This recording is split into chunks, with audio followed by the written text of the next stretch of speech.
Hello, photographers, designers, and other creative freelancers. This episode of Coaching for Creatives is going to talk to you about why setting goals doesn't work for you. I know it seems like a bit of a contradiction since I'm such a huge fan of goal setting. Why would I possibly do an episode about why goal setting doesn't work?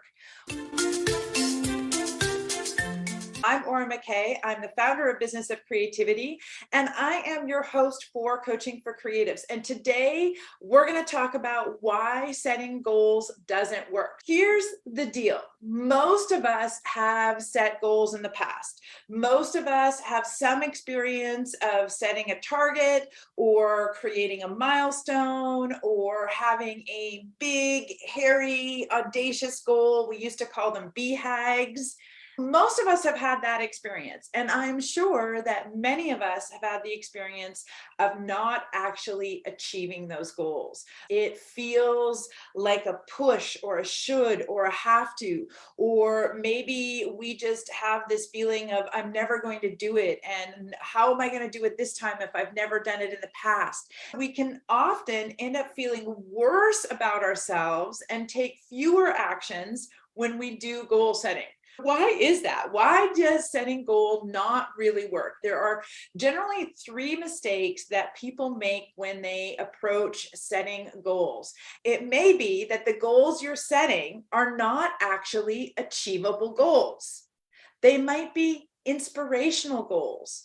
And I think that for a lot of us, we don't really make the distinction between what is an achievable goal and what is an inspirational goal. So many times we're encouraged to set these goals that are a little bit scary or bigger than you think you can do, or are more like a vision of what do you want life to be like, or the outcome of all of your goals. I think for many of us, we don't make that distinction between, is this an achievable goal that I actually want to take action on and I want to create a plan around and that I want to see come to fruition?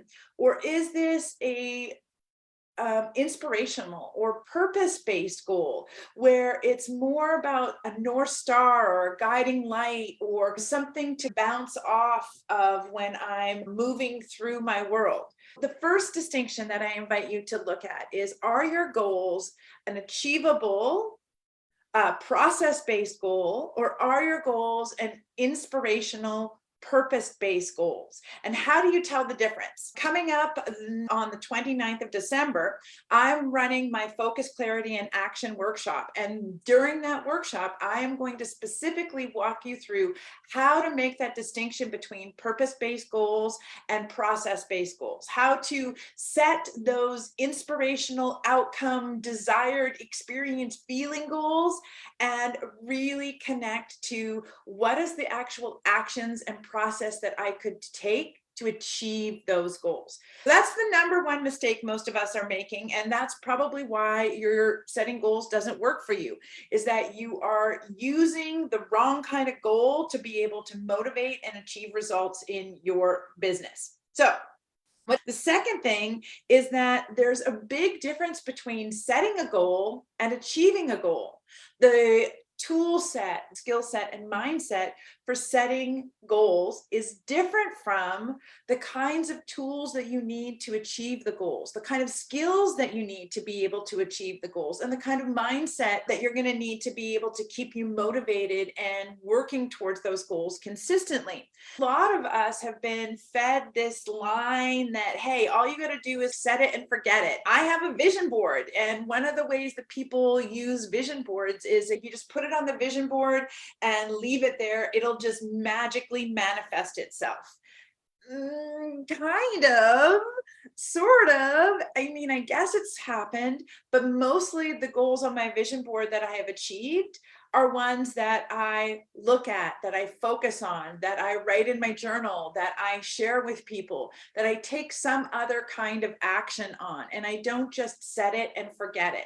A big reason why goals don't work is that we do them once a year. It comes up, it's at the end of the year, we got to set all these big goals, and we use all the tools to set the goals. And maybe we even make the distinction between, okay, this is an actual achievable goal, but then what?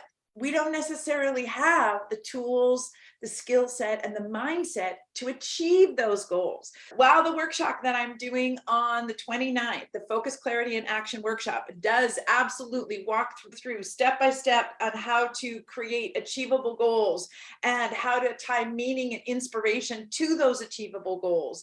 And it does prepare you in terms of creating an action plan for the first 30 days so that you can achieve the goals. An action plan is just one of the tool sets that you can use to make sure that you achieve your goals.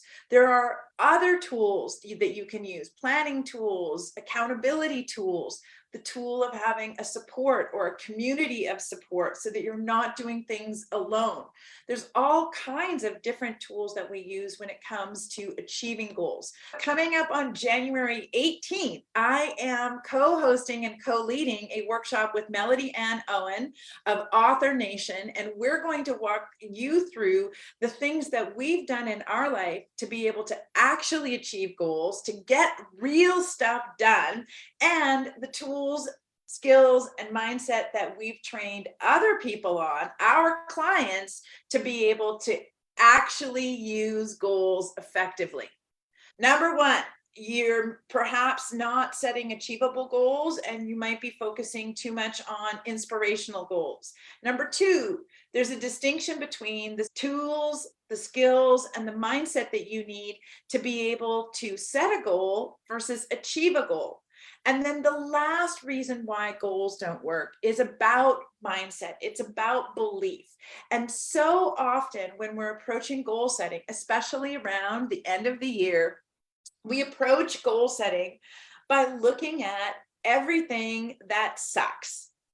We look at all the things that we didn't do last year, all the goals that we did not achieve, all the targets that we fell short of, all the ways in which we need to improve or grow or aren't quite measuring up.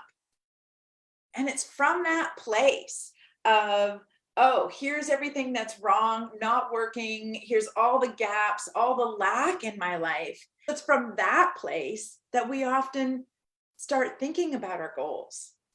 And it's from that place that our goals become shoulds and have tos. They become, I should do more accounting, should go to the gym. And when we look at what is our actual mindset and feeling when we set those goals in the first place, and how can we connect to instead confidence and competence and celebration and seeing ourselves as capable and seeing ourselves as someone who does make progress and who can move forward and who has achieved a lot. First thing that we do when we go to look at setting goals that will work is to change our mindset and to change our experience of who we are in the world so that we can set those goals from a place of confidence.